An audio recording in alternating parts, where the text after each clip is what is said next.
Luke 16, Lazarus and the rich man.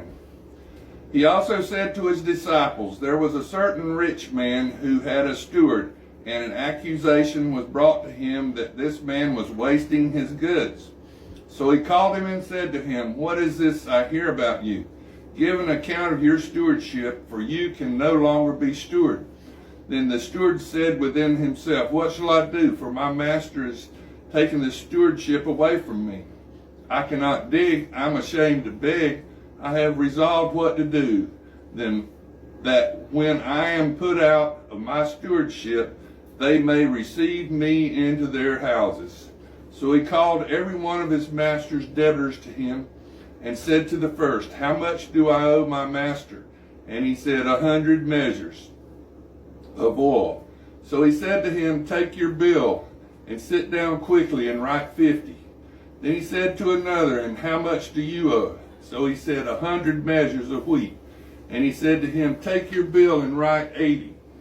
So the master commended the unjust steward because he had dealt shrewdly, for the sons of the world are more shrewd in their generation than the sons of light.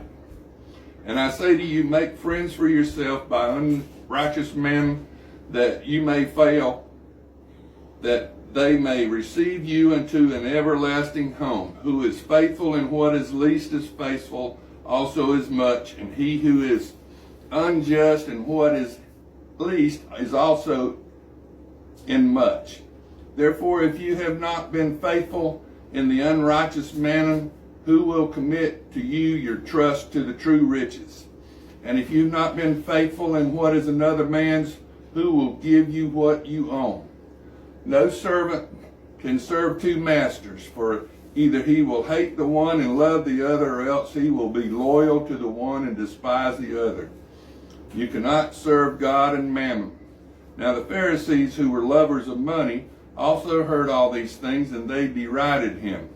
And he said to them, you are those who justify yourselves before men, but God knows your hearts. For what is highly esteemed among men is an abomination in the sight of God, and the laws of the prophets were until John. Since that time the kingdom of God has been preached, and everyone is pressing into it. And it is easier for heaven and earth to pass away than for one tittle of the law to fail. Whoever divorces his wife and marries another commits adultery, and whoever marries her who is divorced from her husband commits adultery. There was a certain rich man who was clothed in purple and fine linen and fared